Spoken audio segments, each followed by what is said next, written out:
surge from this actual hurricane that's now hitting in southwest Florida. And keep in mind that this stays in effect at least until 6 o'clock, but you don't want anybody near the coast. If you do, for some reason, find yourself in that area and you can still hear us by radio, by your phone, whichever way, it's time now for you to find anything that's going to float, any kind of life jacket, a kayak, a flotation device. That sounds not like killer advice when you're looking at a potentially deadly situation, but whatever you can do to keep yourself safe, keep in mind a flash flood emergency declared in southwestern Collier County. All right, so we are going to get to our Jillian Idol in Naples in just a second, but first, Derek wants to give us an update on something. Okay, so the center of Irma is over Marco Island right now. They just reported a 130-mile-an-hour wind gust at Marco Island, and we're also, this was at the weather station at the Marco Island Police Department. We're also starting to get some more reports now out of parts of Lee County and the northern sections of Collier County.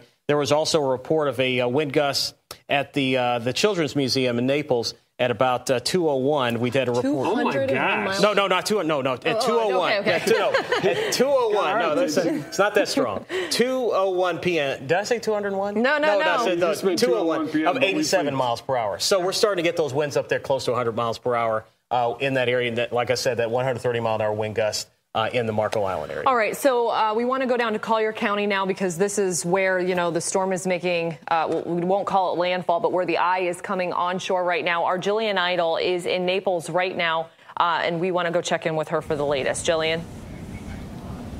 Well, Amy, Patrick, that's right now. All eyes are on Collier County as Hurricane Irma makes its approach towards southwest Florida. I'm here with Tony Sadiku, and we've been monitoring conditions here for the past 24 hours or so, and it seems like things are starting to pick up here in the area. Yeah, absolutely. We are closely watching that eye as the north part of it begins to basically make landfall in Marco Island, and we're next. Marco Island about 20 or so miles south of us, and we're quickly starting to see the winds pick up. We do have that extreme wind warning that was issued by the National Weather Service, and that is because 115-mile-an-hour winds and gusts. And we were even outside earlier, and it was getting to be so bad out there that they moved us inside in our Collier Bureau. And again, it's absolutely too dangerous right now to be outside. So let's show, though. I mean, we do have a good look from where we're stationed right now inside. We're on the second floor of the building we're stationed at here in Collier County. We're off of Immokalee Road in US 41. You can just see palm fronds on the ground.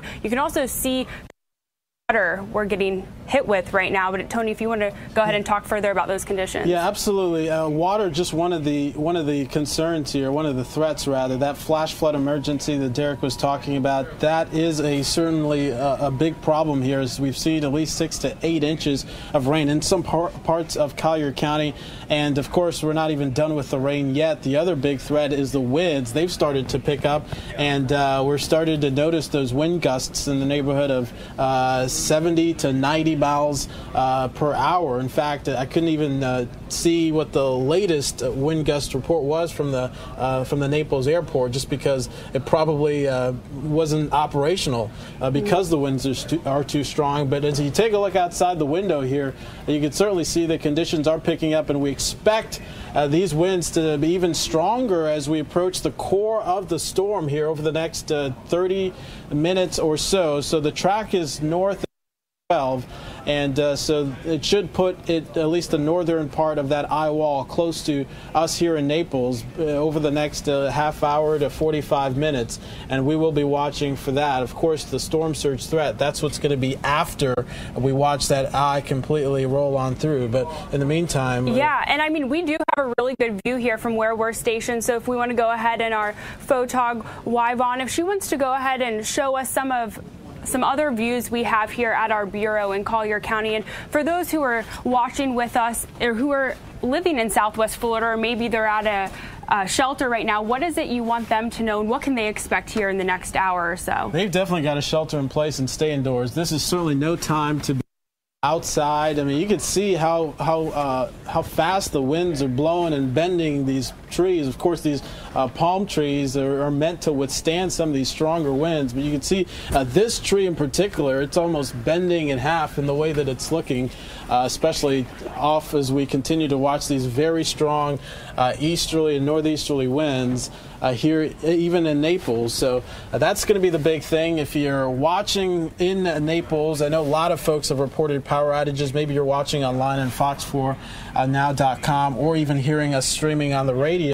You do want to note that this is certainly the time to get into that safe place, that shelter in place that we've been talking about in the most interior part of your home, away from windows, because we've been talking about the potential, of course, for debris. We've seen debris on the floor. Yes, we already have.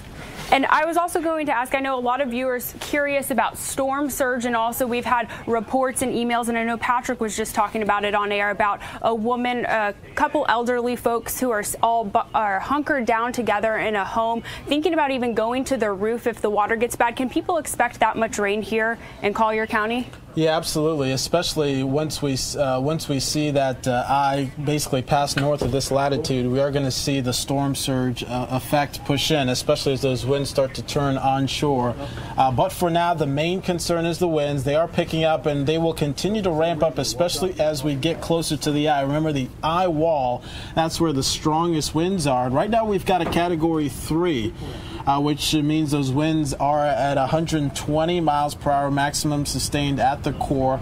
Once we get through it, in fact, you can start to see those winds picking up, and this is what we expected, especially as that eye continues to track on closer to us here. And you can see this is probably the strongest winds that I've seen all day, and you can see, a lot even there's a tree that's split over here too now. Oh, you can see it there all the way at the end. Maybe you can get a good look. There's a tree that's basically a part of the tree that's completely split in half that you can see. We've seen debris all over the parking lot. You can see Mother Nature really making a mess out here. Yes, definitely. And then also, how long can they expect this to last? I mean, after the eye passes us, can we still expect to have the gust behind the eye? Yeah, remember, you've got the north part of the eye. Then we're going to get into that dramatic clearing. It looks like we are actually going to see that part of the eye in terms of the center part where you've got that substance, that sinking air, that we're actually going to see a dramatic change. And maybe we'll actually show you what that looks like here live. And then we will get into the backside of it. So we are going to see again another round of really strong winds, hurricane force. So this is far from over. Yes, and then also for those who might not be in Southwest Florida or Collier County right now, maybe they evacuated and are watching from another spot. Let's go ahead and tell them what we're hearing. I mean, we're definitely hearing the wind pick up right now, and we've seen debris flying and also lots of palm fronds down. But can we expect this to get louder as the day goes on? Yeah, absolutely. Certainly these windows in this building is done an incredible job of, limiting that sound. We were closer to the door earlier today when the winds weren't even as strong as they were now, but you could hear those winds howling. I mean, they were howling out there, and I think we got some video of that earlier.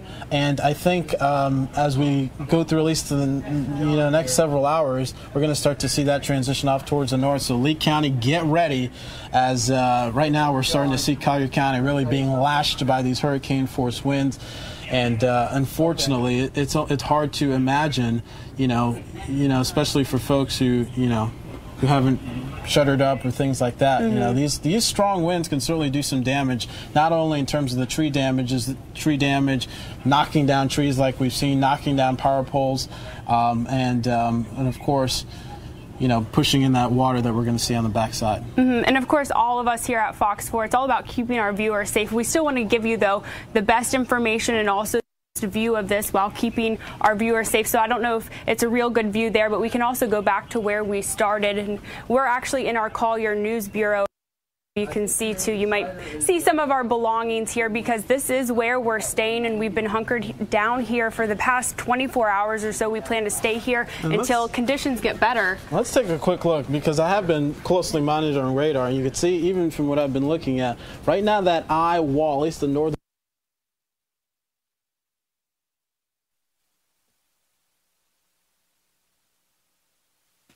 All right, thank you so much. You can see what happened there, and it's not going to be unusual as we move forward with our coverage. If you're listening on the radio, I'll tell you what happened. The video picture locked up. So just as meteorologist Tony Sadiku was pointing to the storm itself on his laptop, with the weather you could see happening in Collier County in the background, the signal locked up. We'll get back to him as soon as we can. In the meantime, just want to remind you, flash flood emergency for southwestern Collier County in effect until 6 p.m. And the National Weather Service says that is life-threatening flooding that you could be facing if you're in any part of southwestern Collier County. Please don't be there. As the governor said yesterday, if someone you know is in this danger zone, just tell that person how much you love